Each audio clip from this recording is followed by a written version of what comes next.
In the NFC, the Niners traveled across the country to play the Giants. Many people think the Giants will end up in the Super Bowl. The Niners, though, won't be easy.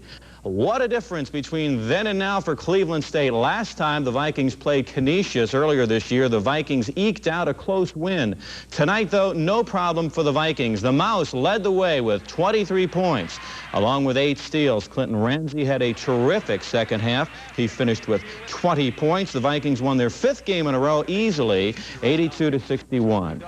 America's Cup, yachting's big prize. They started another round today. It was Stars and Stripes going against USA. USA jumped out to a lead early, but Captain Dennis Conner got Stars and Stripes going, won the first race of the best-of-7 match by 10 seconds. As it looks now, one of the U.S. yachts will go up against a very fast yacht from New Zealand. The winner will battle Australia's best for the right to the Cup. Australia has it now, first time it has ever been away from the United States. And one more thing, a college basketball score, a slow night in college basketball. Utica 77, Boston College 67. Well, that's it. Jack was asking about that score. Well, so all right. I'm glad he you got did a good job. You were thorough, Lou. Thank you. You must have a Boston fan out there. I don't know. If you think Larry Bird is the greatest gift to the game of basketball, then maybe you've never seen the team they call the Trotters. The Harlem Globetrotters, that is. The legendary team thrilled an afternoon crowd at the Coliseum today. And once again, they dribbled circles around the talented Washington Generals. This year, the Trotters have a woman aboard, Lynette Woodard, who has now signed a playing contract with the team. But it really doesn't matter who the player is. He or she is magic once they become a Harlem Globetrotter. Records are set to be broken, and one of the best was broken today. Stay with us. We'll take you to Holland to find out how many dominoes it takes to set a new world's record. Cut these coupons out of the newspaper with anything that's handy. Just make sure it works. I'm Fred Griffith. Next week, meet British actor Jeremy Irons, who starred in Brideshead Revisited and Sophie's Choice. We'll check in with one of the founders and leaders of the Hollywood Brat Pack, Emilio Estevez, who happens to be Martin Sheen's actor-writer's son.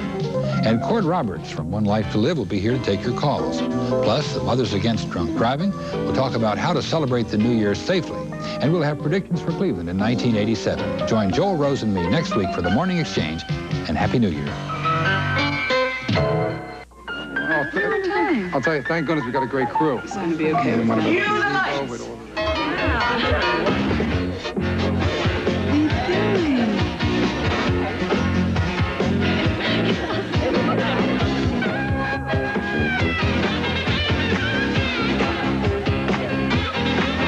musical director, Billy Preston, and my hard-working crew.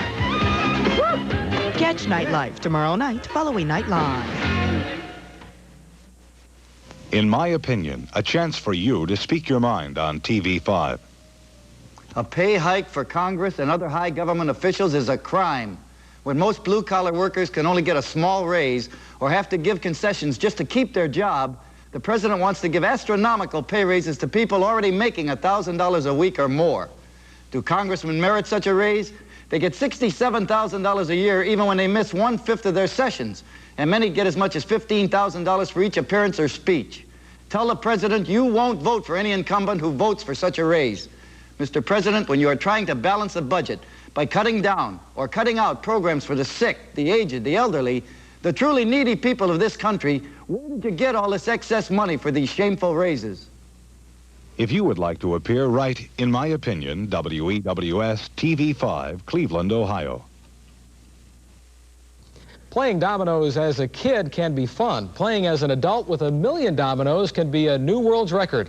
That's what happened here in Holland today as a team of Dutch university technicians set a new record in domino toppling. The competition got off to a bad start when a harvester mowing down a cornfield of dominoes jumped off the track and stopped. But luckily enough dominoes were still there standing to restart and break the old record.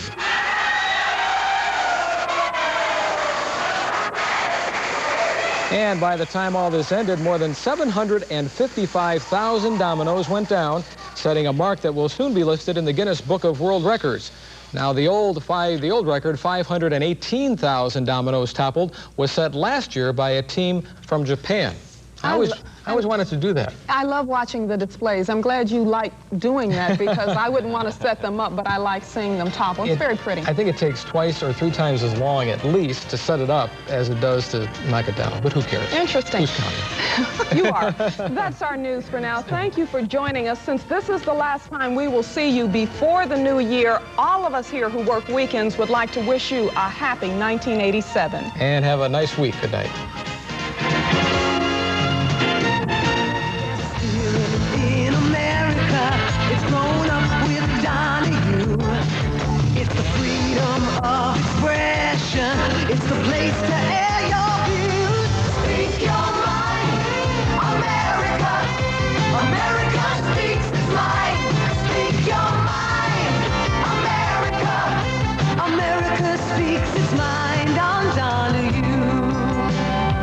Donahue, tomorrow at 4. Richard Boone and James Earl Jones, late night tomorrow.